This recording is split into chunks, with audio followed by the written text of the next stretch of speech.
Você já sentiu um desconforto estranho perto de alguém, como se algo invisível estivesse tentando te alertar? Uma sensação quase imperceptível, mas insistente, como um calafrio na alma. Às vezes, não sabemos explicar.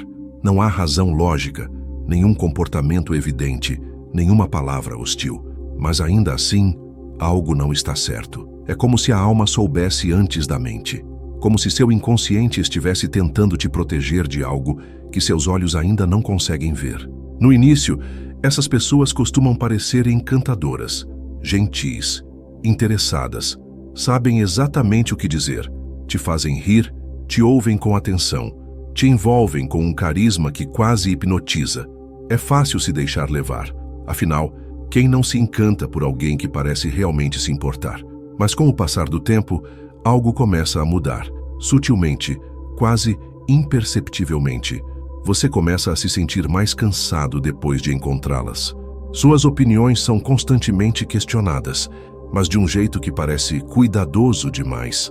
Você se pega pedindo desculpas por coisas que nem entende direito. Suas emoções são invalidadas, suas conquistas diminuídas, e quando percebe, já está envolvido numa teia complexa de manipulação, dúvida e desgaste emocional. Carl Jung, um dos grandes pensadores da psique humana, nos alertou sobre as sombras que todos carregamos, aquelas partes reprimidas de nós mesmos que, se ignoradas, acabam sendo projetadas nos outros.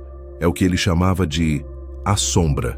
O problema é que, ao ignorarmos essas sombras internas, abrimos espaço para que pessoas manipuladoras usem isso contra nós. E pior, muitas vezes preferimos duvidar de nossos próprios instintos do que aceitar que alguém pode sim estar nos fazendo mal. Você já disse a si mesmo que estava exagerando? Que era só uma fase ruim? Já acreditou que com paciência e amor aquela pessoa mudaria? Que talvez fosse você o problema? Pois saiba, esse é um dos sinais mais perigosos. A negação da própria intuição é o primeiro passo para o autoabandono. E é aí que essas relações se fortalecem, no espaço entre a dúvida e o silêncio. Hoje vamos explorar os sinais sutis, porém profundos, que revelam a presença de pessoas emocionalmente tóxicas, segundo a psicologia profunda de Jung. Prepare-se para olhar com outros olhos para as relações ao seu redor. Respire fundo, porque talvez, ao final desta leitura, você enxergue com clareza aquilo que estava oculto até agora. E mais importante, talvez comece a ouvir, com mais atenção, o que sua alma vem tentando dizer há tanto tempo. Quantas vezes você já ignorou aquele leve incômodo na presença de alguém? Um mal-estar quase imperceptível, como um sussurro vindo de dentro, que insiste em se manifestar sem razão aparente. Às vezes, é só um aperto no peito. Outras vezes, um cansaço repentino, como se algo em você tivesse desligado. Um desconforto que não tem nome, nem explicação, mas que se faz sentir, discreto, porém insistente. Você tenta racionalizar, descarta como exagero, diz a si mesmo que está tudo bem, mas lá no fundo sabe que não está. O que poucos sabem ou têm coragem de reconhecer é que esse incômodo é uma linguagem antiga, primitiva, que não usa palavras, mas sensações. Carl Jung dizia que o inconsciente é como um oceano vasto, profundo, repleto de correntes invisíveis que influenciam nossas emoções, decisões e percepções. Tudo o que você já viveu, sentiu, experimentou, todos os olhares que te feriram, as palavras que ficaram presas na garganta, os ambientes que te oprimiram, tudo isso fica registrado nesse mar silencioso. E quando você entra num lugar ou se aproxima de alguém que carrega uma energia semelhante àquelas experiências que te machucaram, o inconsciente reage. Ele reconhece o padrão antes que a mente racional consiga formular qualquer pensamento. Ele sente o cheiro do perigo disfarçado, capta nuances no tom de voz, nas expressões faciais, nos silêncios. Ele percebe o que está fora do lugar, mesmo quando tudo parece normal. É como se uma parte sua dissesse: algo aqui não está certo. Mas essa parte é muitas vezes ignorada, porque fomos ensinados a confiar apenas na lógica, na razão, no que é visível e comprovável. Fomos treinados a silenciar o sentir. E é aí que moram muitos dos nossos enganos. Quando calamos o aviso interno, e nos obrigamos a permanecer onde já não deveríamos estar. Mas aí vem a dúvida inevitável. Como saber se esse sinal é intuição ou apenas paranoia? Essa é uma pergunta legítima e profundamente necessária. A intuição é como um farol distante em meio à neblina. Ela não grita, não força, não invade. Ela apenas está ali, firme, serena, tentando te orientar. Ela se apresenta como uma certeza tranquila, sem alarde, mas com presença. Ela retorna dia após dia com a mesma mensagem sutil. Já a paranoia, por outro lado, é como uma tempestade dentro da mente. Ela vem carregada de ansiedade, pensamentos acelerados, necessidade de controle e um medo que muitas vezes não tem fundamento real. Ela salta para conclusões, constrói narrativas sem pausas e te paralisa ou te coloca em estado de alerta constante. A diferença está no tom, no ritmo, na energia que acompanha o pensamento. Se o alerta é silencioso, mas consistente, escute, respire, observe, pergunte-se: o que isso está tentando me mostrar? Às vezes não é o outro que está errado, é você que precisa curar algo antigo. Outras vezes é exatamente o outro, e seu inconsciente já percebeu. Seu corpo sabe, sua alma sabe. O inconsciente não usa palavras, mas ele conhece você melhor do que ninguém. Ele é formado pelas memórias que você esqueceu, pelas dores que você evitou, pelos traumas que você nunca nomeou. E por isso, ele vê o que sua mente não vê. Quando ele fala, mesmo que em silêncio, é sábio parar e ouvir, porque talvez, nesse sussurro, exista uma chave, um limite que precisa ser imposto, um não que você sempre teve medo de dizer, ou até mesmo um caminho mais leve que está se abrindo e você ainda não percebeu. Ouvir-se é um ato de coragem, confiar em si, mais ainda. Mas é nesse gesto que começa a verdadeira liberdade. Quando você decide que a sua paz vale mais do que qualquer explicação. Você já saiu de uma conversa se sentindo exausto, mesmo sem nenhuma discussão, como se tivesse carregado um peso invisível durante horas. É estranho porque, em tese, não houve conflito. Ninguém levantou a voz, ninguém te ofendeu diretamente, mas de algum modo você sai dali como se tivesse corrido uma maratona emocional, drenado, confuso, pesado. Esse tipo de cansaço não é físico, é um esgotamento mais sutil, mais profundo, algo que não dá para explicar com lógica, mas que o corpo sente com clareza. E geralmente a gente demora para perceber que ele tem uma origem, uma presença específica. Uma pessoa que, mesmo sem agressividade explícita, desestabiliza. Uma presença que ocupa tanto espaço emocional que quase te apaga. Existem pessoas assim. Elas não precisam gritar para machucar. Não precisam ofender para ferir. A violência emocional muitas vezes é silenciosa. Ela se esconde nas entrelinhas, nos suspiros forçados, nos olhares que julgam, nas ironias sutis, nos silêncios que cobram. Elas te fazem sentir que está sempre em dívida, como se nunca fosse suficiente. São pessoas que demandam atenção o tempo todo, que esperam que você esteja disponível, presente, atento. Mesmo quando você está esgotado, são especialistas em inverter as situações. Se você impõe um limite, você é insensível. Se precisa de um tempo para si, você é egoísta. E quando você tenta expressar o que sente, o jogo vira. Você está exagerando. Eu só me importo com você. Aos poucos, e quase sem perceber, você começa a se anular. Primeiro são pequenos gestos. Você deixa de comentar algo para não causar incômodo. Depois começa a recalcular suas falas, seus passos, suas escolhas. Quando vê, está pisando em ovos o tempo todo. Sente culpa por querer silêncio. Sente peso por não corresponder às expectativas que nem foram verbalizadas, mas que pairam no ar como exigências invisíveis. Segundo Carl Jung, isso não acontece por acaso. Existe uma explicação profunda por trás dessa dinâmica. Jung dizia que cada ser humano carrega dentro de si uma sombra, tudo aquilo que foi reprimido, negado, excluído da consciência. Nossas dores não elaboradas, traumas antigos, frustrações engolidas. Quando alguém não encara essa sombra, ela não desaparece. Ela se esconde. E o que é reprimido cedo ou tarde, procura uma forma de se manifestar. Uma das formas mais comuns de expressão da sombra é a projeção. Ou seja, ao invés de lidar com suas próprias feridas, A pessoa projeta nos outros tudo aquilo que não suporta ver em si. A raiva, o medo, a carência, a dor, tudo é jogado no outro. E você, sem perceber, passa a ser o alvo desse conteúdo oculto.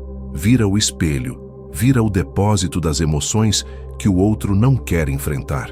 E então, você se vê tentando resolver problemas que não são seus, assumindo culpas que não te pertencem, se adaptando a dores que não foram causadas por você, carregando pesos emocionais que não têm nada a ver com a sua história, mas que, mesmo assim, te adoecem.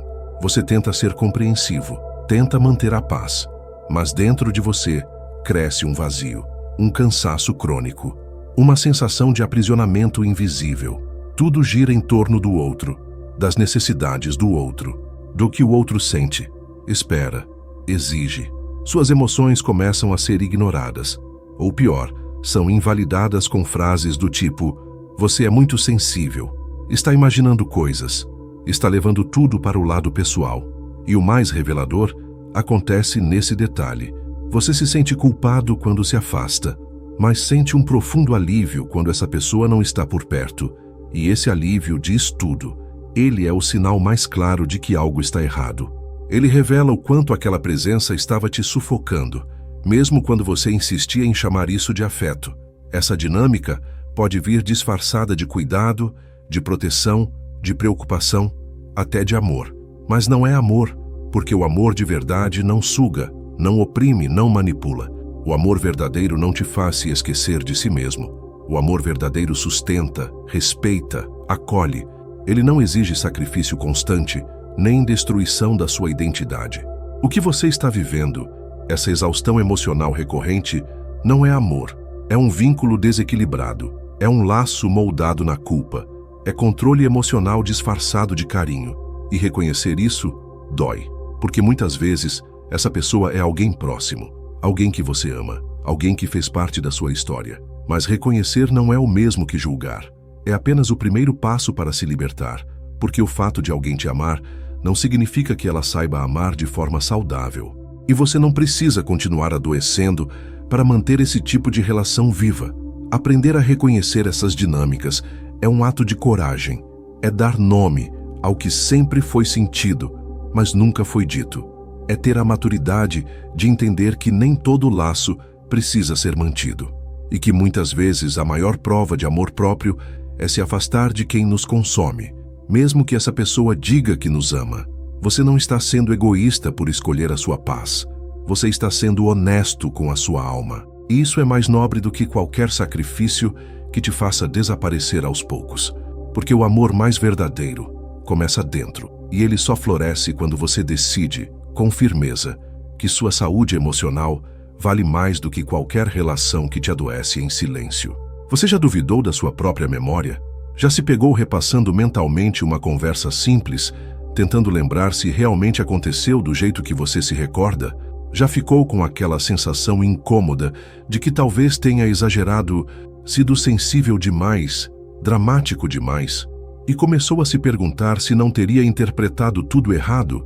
Se sim, talvez você tenha vivido, ou esteja vivendo, uma forma silenciosa, mas devastadora, de manipulação emocional, chamada gaslighting. Gaslighting não deixa marcas visíveis, não grita, não acusa. Ele é mais sutil, é uma distorção persistente da sua percepção da realidade, uma reconfiguração lenta da sua confiança em si mesmo. Ele acontece quando alguém insiste, com calma, firmeza e aparente racionalidade, que o que você viu, ouviu ou sentiu não aconteceu, que você está confundindo tudo, que se deixou levar pela emoção, que está exagerando, que você entendeu tudo errado. E quanto mais isso se repete, mais você começa a acreditar. No início você resiste, tenta argumentar, explicar, lembrar dos detalhes, mas com o tempo, as dúvidas começam a se infiltrar. Você começa a se questionar: será que eu inventei mesmo isso?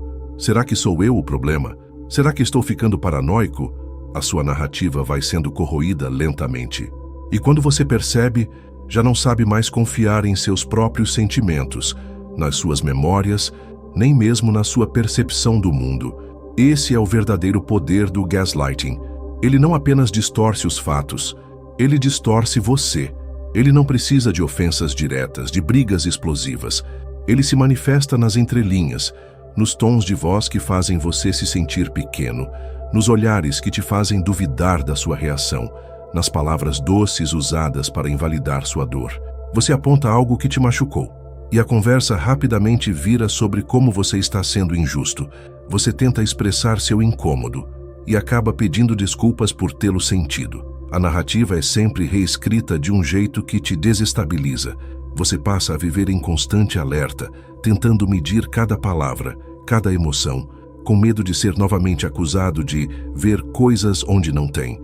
Carl Jung dizia que ninguém se torna iluminado por imaginar figuras de luz, mas por tornar consciente a escuridão interior. O gaslighting joga essa escuridão para dentro de você, mas a origem dela está fora. É como se alguém apagasse pouco a pouco todas as luzes da sua casa, até que você não consiga mais ver com clareza onde está, quem é ou o que sente. Você começa a depender do outro para entender o que é verdade. O outro vira o seu norte, o seu verificador emocional. E é nesse momento que o controle se instala por completo. Porque quando alguém tem o poder de definir o que você deve ou não sentir, ela tem o poder sobre sua mente. Mas como se proteger desse tipo de violência invisível? Primeiro, confie na sua experiência interna. Aquilo que você sentiu é real. Se algo te machucou, por menor que pareça para os outros, isso merece ser respeitado. Sua dor é legítima. Sua percepção não precisa da validação alheia para existir. Sentir é humano, e negar esse sentimento é uma forma de violência. Segundo, busque diálogo com pessoas confiáveis, pessoas que te escutem de verdade, que te conheçam o suficiente para perceber quando você começa a se apagar. Ter alguém que diga, não, você não está louco, pode ser o primeiro passo para recuperar sua lucidez. E às vezes, só de ser acolhido na sua verdade, você já começa a lembrar quem é. Terceiro, observe os padrões. Se você está sempre se sentindo culpado, se está frequentemente em dúvida, se sente que precisa se explicar o tempo todo, se vive com a sensação de estar pisando em ovos, se começa a se perder de si mesmo, pare, respire, reavalie. Amor não deveria te deixar confuso o tempo todo. Relações saudáveis não te fazem questionar sua sanidade. E por fim, reconheça, nem todo cuidado é verdadeiro. Algumas pessoas manipulam com carinho, usam palavras doces para manter você no controle. Dizem que se importam, mas invalidam o que você sente. Dizem que te amam, mas fazem você duvidar de si mesmo. Dizem que só querem o seu bem, mas vão apagando sua essência dia após dia. Gaslighting não é sobre discutir opiniões diferentes. É sobre destruir sua confiança interna. E não há intimidade verdadeira onde não existe espaço para a sua verdade. Proteger a sua mente é um ato de resistência. Cuidar da sua percepção é um ato de amor próprio. E ninguém, absolutamente ninguém, tem o direito de te fazer duvidar de quem você é. Se alguém precisa apagar a sua luz para brilhar, essa pessoa não está te amando, está te controlando. E você não precisa aceitar isso. Você tem o direito de se lembrar da sua própria história, de honrar suas emoções, de confiar novamente na sua própria voz. Porque no fim das contas, recuperar a confiança em si mesmo é como voltar para casa, e ninguém tem o direito de te expulsar de si. Carl Jung dizia, aquilo que não enfrentamos em nós mesmos, projetamos nos outros. Essa frase, à primeira vista, parece apenas uma constatação psicológica.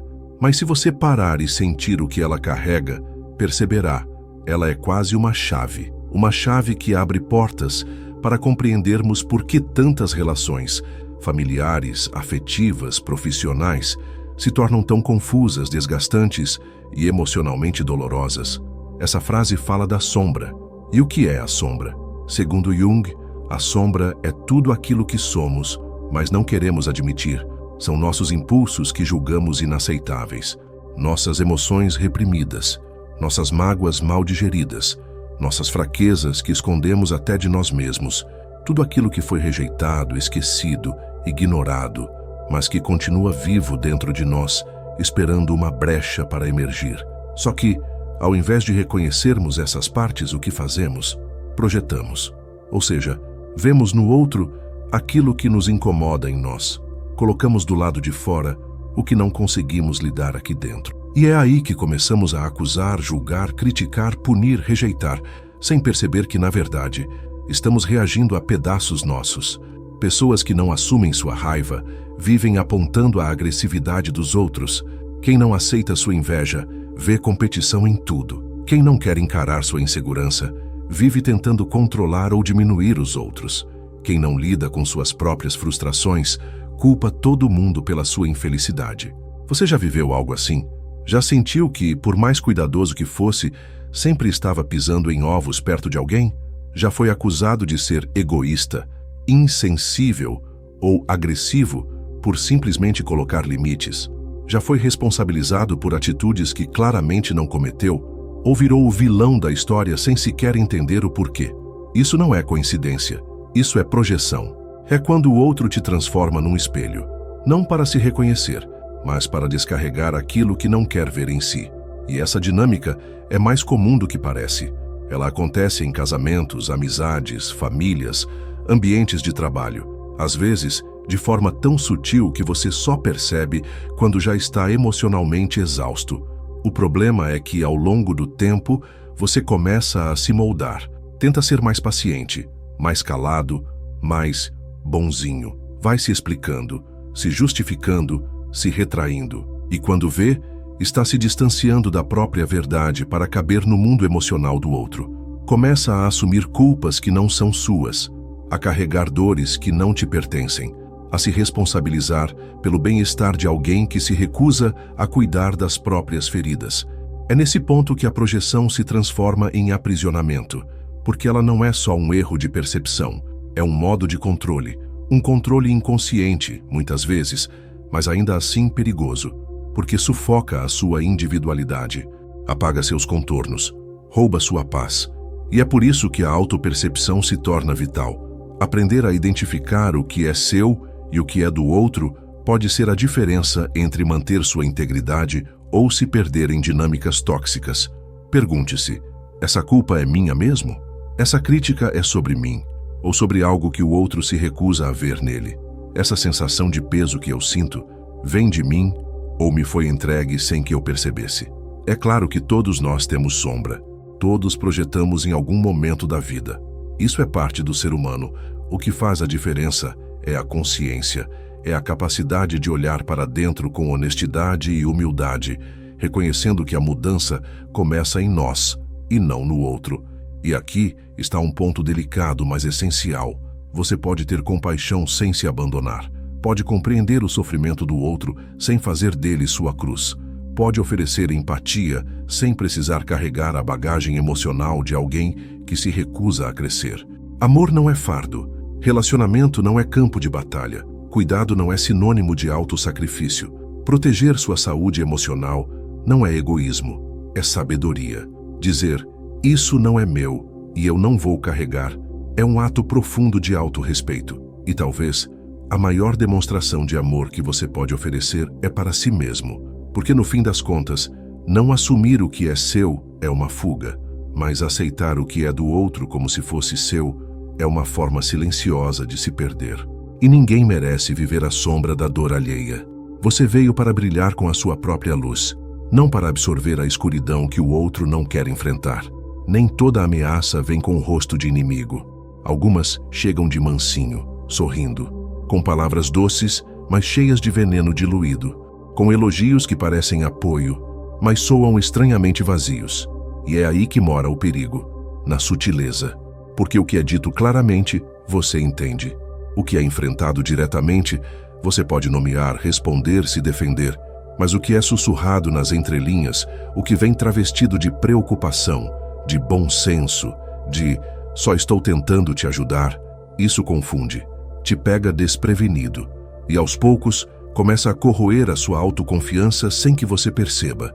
Algumas pessoas não te atacam, mas também não torcem por você. Elas estão ali, presentes, te escutam, te olham e até dizem que estão felizes por você, mas você sente. No silêncio depois da sua vitória, no comentário atravessado que vem logo em seguida, na ausência de brilho nos olhos quando você fala com entusiasmo. Essas pessoas não querem o seu mal declarado, mas também não suportam o seu bem evidente. E isso é mais comum do que se imagina. São aquelas pessoas que dizem: "Ah, que bom que deu certo, mas vamos ver quanto tempo dura. Você teve sorte, né? Porque fulano tentou e não conseguiu." Eu só acho que você deveria ser mais discreto, sabe? Vai que não dá certo depois. São palavras que parecem neutras, mas têm pontas. Cortam devagar e fazem você se encolher, se duvidar, se perguntar: será que estou exagerando? Será que estou mesmo pronto? Será que mereço? Esse é o efeito da inveja velada. Ela não chega com ataques, chega com sugestões, com cuidados que fazem você se diminuir. Ela não quer destruir o que você conquistou, só quer que você mesmo destrua aos poucos, duvidando da sua força. Porque enquanto você brilha, ela se sente apagada, e ao invés de olhar para a própria sombra, prefere apagar o holofote alheio. A inveja é covarde. Ela raramente se declara, porque quem sente inveja, muitas vezes, não sabe nomear esse sentimento. Então disfarça, recolhe e solta em pequenas doses, na forma de ironia, de piada mal colocada, de comparação sem necessidade. E o que torna tudo mais doloroso é que muitas vezes isso vem de pessoas próximas, pessoas que você ama, que você respeita, que fizeram parte da sua caminhada e que, por alguma razão, não suportam te ver indo além, porque o seu voo confronta o que elas não fizeram, o que deixaram de tentar, o que não conseguiram enfrentar dentro de si. Mas escute bem, isso não é sobre você, é sobre elas. Sobre as dores não olhadas, os medos não assumidos, as frustrações que preferem camuflar em críticas do que transformar em ação. Você não tem que se encolher para caber no espaço emocional de quem se sente ameaçado pelo seu crescimento. Você não precisa pedir desculpas por estar feliz, por estar vencendo, por estar vivendo o que sempre sonhou. Seu sucesso não é um ataque pessoal a ninguém. Quem ama, celebra. Quem torce de verdade, vibra junto. Mesmo quando ainda está longe de alcançar o próprio sonho, porque quem tem maturidade emocional sabe, o sucesso do outro não diminui o meu. Pelo contrário, inspira, mostra que é possível, acende caminhos, aprenda a perceber as energias por trás das palavras. Nem todo elogio é sincero, nem todo silêncio é neutro, nem toda presença é apoio. Algumas presenças adoecem, e se você não estiver atento, pode acabar acreditando que o problema é você. Então fortaleça seu alicerce interno. Construa sua autoestima sobre a verdade da sua jornada, não sobre a opinião alheia. Valide suas conquistas. Reconheça seus esforços. Celebre suas vitórias, mesmo que ninguém aplauda, mesmo que o mundo silencie, porque quem precisa da aprovação dos outros para se sentir digno, nunca se sentirá livre. E por fim, cerque-se de quem torce de verdade, de quem se alegra com o seu riso, de quem segura sua mão sem inveja, sem disputa, sem disfarces. Gente que brilha junto, sem medo de ofuscar, porque sabe que luz compartilhada só aumenta. Você não precisa diminuir sua luz para caber no conforto de quem se incomoda com seu brilho. Sua luz é sua essência, sua vitória é seu caminho, seu crescimento é seu direito. E quem não consegue celebrar isso com você, talvez nunca tenha realmente estado do seu lado. Existem pessoas que vivem em permanente estado de guerra emocional. Para elas, o conflito é como o ar, constante, inevitável, necessário. Onde elas estão, cedo ou tarde surgem tensões. Pequenas coisas viram grandes discussões. Tudo é pessoal, tudo é motivo para mágoa, nada se resolve, apenas se acumula. A paz, para essas pessoas, parece ser insuportável. O silêncio incomoda. A leveza é desconcertante. E mais, elas não vivem essa turbulência sozinhas. Elas querem companhia no campo de batalha. Querem te arrastar para esse mundo caótico, onde o afeto é instável, o afeto cobra, o afeto sufoca, onde você se sente culpado por tentar manter sua calma, onde, sem perceber, começa a se justificar o tempo todo, a andar em ovos, a perder sua paz, tentando preservar uma relação que só sobrevive em meio ao conflito. Carl Jung dizia: aquilo que não é confrontado dentro de nós se manifesta como destino, ou seja, tudo aquilo que evitamos olhar, que empurramos para debaixo da consciência, não desaparece. Pelo contrário, se transforma em repetição, em padrão, em ciclo. Vira a lente com que enxergamos o mundo, o tipo de relação que escolhemos, a energia que atraímos ou aceitamos. Pessoas que não confrontam suas feridas, seus traumas, suas sombras, acabam repetindo, sem perceber, a mesma história, com novos personagens. Tornam-se viciadas em drama porque confundem intensidade com amor. Criam inimigos onde não existem, só para alimentar o caos interno que nunca foi resolvido. E aí está o perigo. Se você não reconhece esses padrões, você é facilmente arrastado por eles. Você começa tentando ajudar, compreendendo, sendo paciente, mas quando vê, está dentro do campo de guerra também. Está respondendo com irritação, está se culpando por coisas que não são suas, está cansado, drenado, confuso e ainda assim se sentindo responsável pelo bem-estar da outra pessoa. Mas a verdade é dura e libertadora. Você não é responsável pelo caos que o outro se recusa a curar. Você pode oferecer apoio, mas não pode ser a âncora emocional de alguém que vive se jogando no mar da própria turbulência. Reconhecer esses padrões é um ato de maturidade. É parar de romantizar relações intensas demais, difíceis demais, desgastantes demais. É entender que amor não precisa doer para ser verdadeiro, que respeito não precisa ser pedido, que paz não é tédio, é saúde emocional. Jung nos alertava: ou você se torna consciente do seu inconsciente, ou ele vai dirigir sua vida, e você vai chamá-lo de destino. Isso vale para você, e vale para o outro também. Então observe, escute seu corpo, sinta sua energia depois de cada interação, e se for preciso, escolha a distância. Às vezes, amar a si mesmo é se afastar de quem insiste em viver na guerra, porque viver em paz não é egoísmo, é um direito. Reconhecer esses sinais, por mais sutis que sejam, é o primeiro passo para preservar aquilo que muitas vezes deixamos por último, a nossa paz. Sim, paz. Essa palavra que soa simples, mas que em tempos de relações intensas, urgências emocionais e vínculos carregados de carência, se tornou um verdadeiro luxo. Manter a paz interna em um mundo onde tantos vivem em estado de alerta constante exige mais do que calma, exige consciência. Carl Jung nos ensinou que os conflitos com os outros frequentemente não são apenas sobre os outros. Eles espelham partes não resolvidas, não reconhecidas, não integradas de nós mesmos. O que nos irrita, nos fere ou nos prende no outro, quase sempre toca em algo que ainda não foi curado aqui dentro. E perceber isso pode ser desconfortável, porque nos obriga a sair do papel de vítima passiva e assumir a responsabilidade pelo que permitimos, repetimos ou ignoramos. Mas aqui está uma distinção fundamental. Reconhecer que algo ressoa em você não significa aceitar ser maltratado. Entender sua sombra não é o mesmo que abrir mão dos seus limites. Você pode, sim, aprender com cada relação, inclusive aprendendo a dizer basta. Proteger sua energia não é egoísmo, é maturidade, é sabedoria emocional, é escolher com clareza não mais entregar sua paz como moeda de troca para manter relações que não te respeitam. É parar de se moldar ao caos do outro, de abaixar o tom para não incomodar, de se encolher para caber na expectativa alheia. Respeitar a si mesmo é um voto silencioso, mas poderoso, de amor próprio. É dizer, eu escolho não me perder de mim para não perder você. É entender que algumas conexões não são para serem mantidas, são para serem compreendidas e depois gentilmente deixadas para trás. Essa é a alma do autoconhecimento. Perceber os padrões que nos aprisionam, entender o que eles nos ensinam e então, finalmente, libertar-se deles. Você não precisa mais justificar o seu cansaço, explicar sua distância ou se desculpar por colocar limites.